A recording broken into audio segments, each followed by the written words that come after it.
Chapter 49. 2 days after Mr. Bennet's return, as Jane and Elizabeth were walking together in the shrubbery behind the house, they saw the housekeeper coming towards them, and, concluding that she came to call them to their mother, went forward to meet her. But, instead of the expected sum, Mons, when they approached her, she said to Miss Bennet, "I beg your pardon, madam, for interrupting you, but I was in hopes you might have got some good news from town, so I took the liberty of coming to ask." "What do you mean, Hill? We have heard nothing from town." "Dear madam," cried Mrs. Hill, in great astonishment, "don't you know there is an express come for master from Mr. Gardiner? He has been here this half-hour, and master has had a letter." Away ran the girls, too eager to get in to have time for speech. They ran through the vestibule into the breakfast-room, from thence to the library. Their father was in neither, and they were on the point of seeking him upstairs with their mother when they were met by the butler, who said, "If you are looking for my master, ma'am, he is walking towards the little copse." Upon this information, they instantly passed through the hall once more, and ran across the lawn after their father, who was deliberately pursuing his way towards a small wood on one side of the paddock. Jane, who was not so light nor so much in the habit of running as Elizabeth, soon lagged behind, while her sister, panting for breath, came up with him and eagerly cried out, "Oh, papa, what news? What news? Have you heard from my uncle?" "Yes, I have had a letter from him by express." "Well, and what news does it bring? Good or bad?" "What is there of good to be expected?" said he, taking the letter from his pocket. "But perhaps you would like to read it." Elizabeth impatiently caught it from his hand. Jane now came up. "Read it aloud," said their father, "for I hardly know myself what it is about." Grace Church Street, Monday, August 2nd. My dear brother, at last I am able to send you some tidings of my niece, and such as, upon the whole, I hope it will give you satisfaction. Soon after you left me on Saturday, I was fortunate enough to find out in what part of London they were. The particulars I reserve till we meet. It is enough to know they are discovered. I have seen them both. "Then it is as I always hoped," cried Jane. "They are married." Elizabeth read on. "I have seen them both. They are not married, nor can I find there was any intention of being so. But if you are willing to perform the engagements which I have ventured to make on your side, I hope it will not be long before they are. All that is required of you is to assure to your daughter, by settlement, her equal share of the £5,000 secured among your children after the decease of yourself and my sister, and, moreover, to enter into an engagement of allowing her, during your life, £100 per annum. These are conditions which, considering everything, I had no hesitation in complying with, as far as I thought myself privileged for you. I shall send this by express, that no time may be lost in bringing me your answer. You will easily comprehend, from these particulars, that Mr. Wickham's circumstances are not so hopeless as they are generally believed to be. The world has been deceived in that respect, and I am happy to say there will be some little money, even when all his debts are discharged, to settle on my niece, in addition to her own fortune. If, as I conclude will be the case, you send me full powers to act in your name throughout the whole of this business, I will immediately give directions to Haggerston for preparing a proper settlement. There will not be the smallest occasion for your coming to town again. Therefore stay quiet at Longbourn, and depend on my diligence and care. Send back your answer as fast as you can, and be careful to write explicitly. We have judged it best that my niece should be married from this house, of which I hope you will approve. She comes to us today. I shall write again as soon as anything more is determined on. Yours, etc., Edward Gardiner. "Is it possible?" cried Elizabeth when she had finished. Can it be possible that he will marry her? Wickham is not so undeserving, then, as we thought him, said her sister. My dear father, I congratulate you. And have you answered the letter? Cried Elizabeth. No, but it must be done soon. Most earnestly did she then entreat him to lose no more time before he wrote. Oh, my dear father, she cried, come back and write him immediately. Consider how important every moment is in such a case. Let me write for you, said Jane, if you dislike the trouble yourself. I dislike it very much, he replied, but it must be done. And so saying, he turned back with them and walked towards the house. And may I ask, said Elizabeth, but the terms, I suppose, must be complied with. Complied with? I am only ashamed of his asking so little. And they must marry, yet he is such a man. Yes, yes, they must marry. There is nothing else to be done. But there are two things that I want very much to know. One is, how much money your uncle has laid down to bring it about, and the other, how am I ever to pay him? Money! My uncle! Cried Jane. What do you mean, sir? I mean that no man in his senses would marry Lydia on so slight a temptation as 100 a year during my life, and 50 after I am gone. That is very true, said Elizabeth, though it had not occurred to me before. His debts to be discharged, and something still to remain. Oh, it must be my uncle's doings. Generous, good man, I am afraid he has distressed himself. A small sum could not do all this.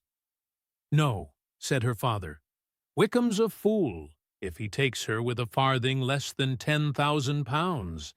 I should be sorry to think so ill of him in the very beginning of our relationship. 10,000 pounds, heaven forbid! How is half such a sum to be repaid? Mr. Bennet made no answer, and each of them, deep in thought, continued silent till they reached the house. Their father then went on to the library to write, and the girls walked into the breakfast-room. And they are really to be married, cried Elizabeth, as soon as they were by themselves. How strange this is, and for this we are to be thankful. That they should marry, small as is their chance of happiness, and wretched as is his character, we are forced to rejoice. Oh, Lydia! I comfort myself with thinking, replied Jane, that he certainly would not marry Lydia if he had not a real regard for her. Though our kind uncle has done something towards clearing him, I cannot believe that 10,000 pounds, or anything like it, has been advanced. He has children of his own, and may have more. How could he spare half 10,000 pounds? If he were ever able to learn what Wickham's debts have been, said Elizabeth, and how much is settled on his side on our sister, we shall exactly know what Mr. Gardiner has done for them. Because Wickham has not sixpence of his own. The kindness of my uncle and aunt can never be requited. Their taking her home and affording her their personal protection and countenance is such a sacrifice to her advantage as years of gratitude cannot enough acknowledge. By this time she is actually with them. If such goodness does not make her miserable now, she will never deserve to be happy. What a meeting for her, when she first sees my aunt! We must endeavor to forget all that has passed on either side, said Jane. I hope and trust they will yet be happy. His consenting to marry her is a proof, I will believe, that he has come to a right way of thinking. Their mutual affection will steady them, and I flatter myself they will settle so quietly and live in so rational a manner as may in time make their past imprudence forgotten. Their conduct has been such, replied Elizabeth, as neither you, nor I, nor anybody can ever forget. It is useless to talk of it. It now occurred to the girls that their mother was in all likelihood perfectly ignorant of what had happened. They went to the library, therefore, and asked their father whether he would not wish them to make it known to her. He was writing, and, without raising his head, coolly replied, "Just as you please. May we take my uncle's letter to read to her? Take whatever you like, and get away." Elizabeth took the letter from his writing table, and they went upstairs together. Mary and Kitty were both with Mrs. Bennet.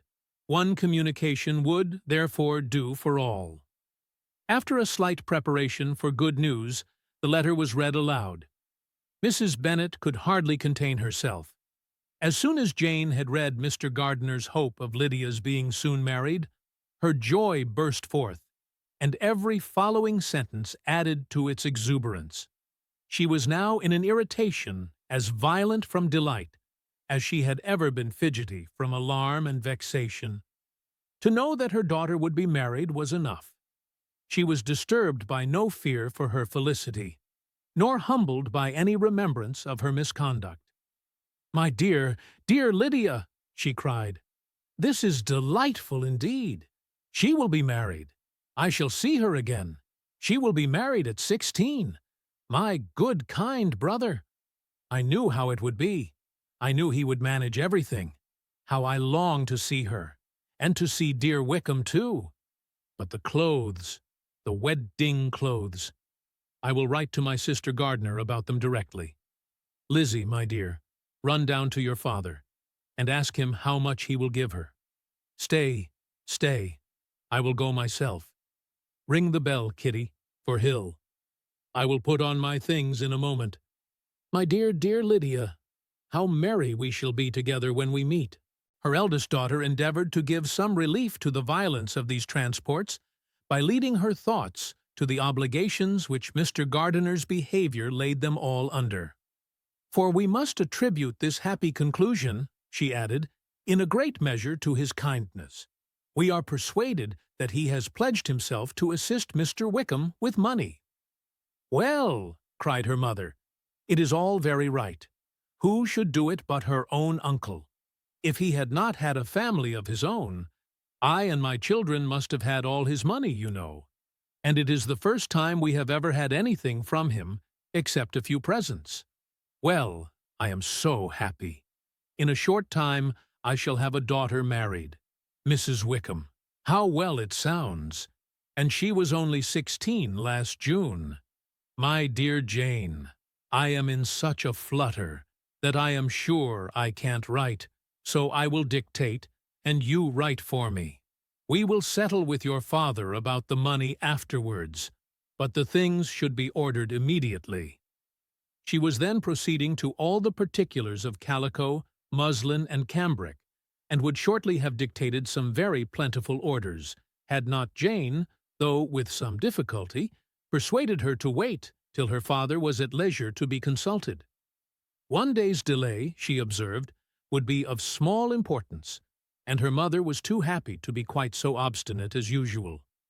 Other schemes, too, came into her head. "I will go to Meryton," said she, "as soon as I am dressed, and tell the good news to my sister Phillips. And as I come back, I can call on Lady Lucas and Mrs. Long. Kitty, run down and order the carriage. An airing would do me a great deal of good, I am sure. Girls, can I do anything for you in Meryton? Oh, here comes Hill. My dear Hill, have you heard the good news? Miss Lydia is going to be married, and you shall all have a bowl of punch to make merry at her wedding." Mrs. Hill began instantly to express her joy. Elizabeth received her congratulations amongst the rest, and then, sick of this folly, took refuge in her own room, that she might think with freedom. Poor Lydia's situation must, at best, be bad enough, but that it was no worse. She had need to be thankful. She felt it so, and though, in looking forward, neither rational happiness nor worldly prosperity could be justly expected for her sister, in looking back to what they had feared, only 2 hours ago, she felt all the advantages of what they had gained.